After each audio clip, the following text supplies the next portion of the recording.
Isinulong sa Senado ni Senator Chis Escudero ang pagbabawal ng gambling advertisement. Ayon sa senador, ito ay upang masugpo ang lumalala at hindi responsableng paglalaro ng sugal para sa mga apektadong sektor at kabataan.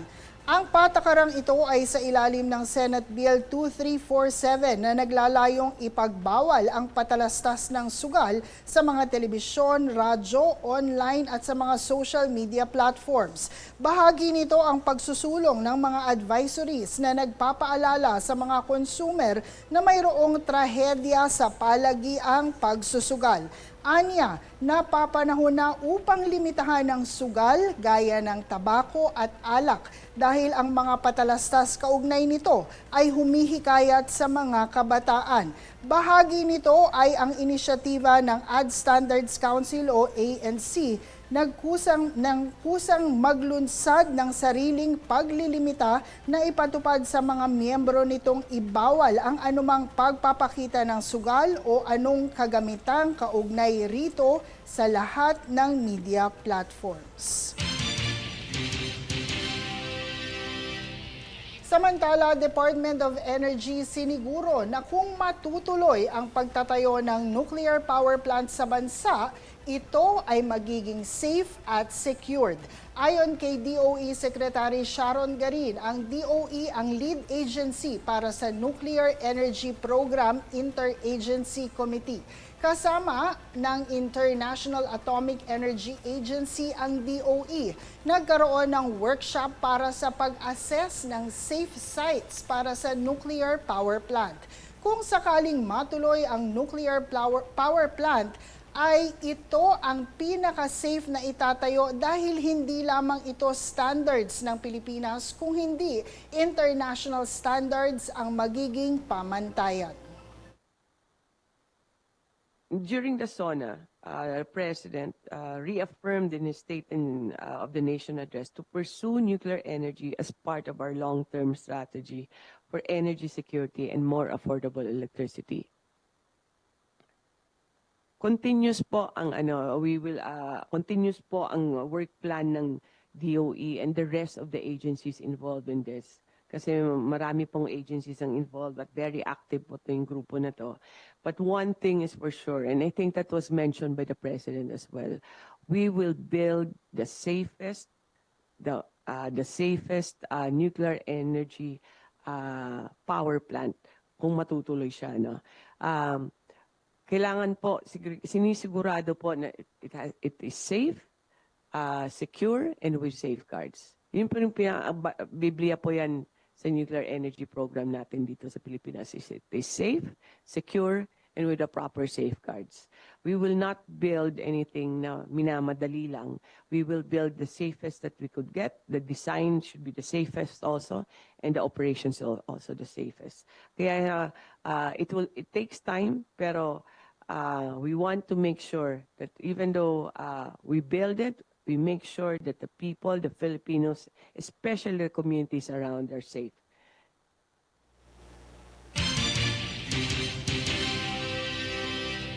Sa ibang balita, sinabi ni DOLE Secretary Francis Tolentino na bagaman may mga hadlang para gawin ang misyon na maiangat ang buhay ng mga manggagawang Pilipino, kanilang gagawin ang misyon na maiangat ang buhay ng mga ito.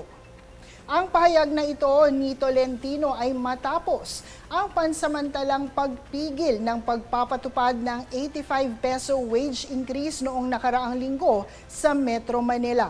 Sa kanyang pagharap sa iba't ibang labor groups Lunes ng umaga, tiniyak niya na ang DOLE ay kaagapay ng manggagawa sa pagsusulong ng makatarungang pasahod, pagpapalakas ng tripartism at pagtatanggol sa bawat manggagawa. The same is true with the Department of Labor and Employment. Our mission under the Constitution, Article 13, Section 3, is to uplift the dignity of the Filipino working man. We have principles laid out. Tripartism is one. We have principles that we follow from the International Labor organization, social dialogue. But there are several blockades in order to achieve and complete our mission. Pero kahit ano po yung mga balakid, kahit ano po yung ingay sa lansangan, sa labas ng Regional Trial Court 152 ng Pasig at kung saan-saan pa gaganapin ng KMU at marami pang iba na pakilos protesta sa lansangan, hindi po natin binibilang yung balakid.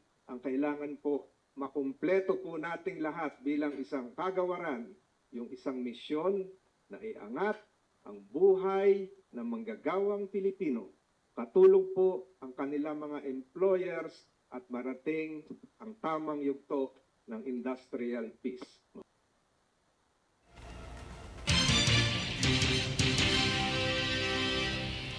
Kaugnay nito, naglabas ang Department of Labor and Employment o DOLE ng bagong alituntunin kung saan obligado na ang mga batang 15 taong gulang pababa na kumuha ng working permit bago makalahok sa anumang public entertainment o information activities. Kabilang sa Labor Advisory No. 12 Series of 2026, ang pakikilahok nito sa pamamagitan ng pelikula, teatro, radyo, telebisyon, print media, at maging online media gaya ng streaming services, social media, vlogs, digital advertisement, web series o publications, at iba pang umuusbong na anyo ng media. Layunin nitong matiyak ang proteksyon sa kapakanan, kaligtasan at karapatan ng mga batang kalahok alinsunod sa umiiral na batas at regulasyon. Nilinaw rin ng DOLE na kapag ang bata ay nagtratrabaho sa ilalim ng responsibilidad ng kanyang magulang o legal guardian, ang mga ito ang mananagot sa pagsunod sa batas. Magandang balita naman para sa mga commuter. Maghahandog ang Department of Transportation o DOTR ng libreng sakay sa MRT3 kada Miyerkules ng Agosto para sa mga national ID holders.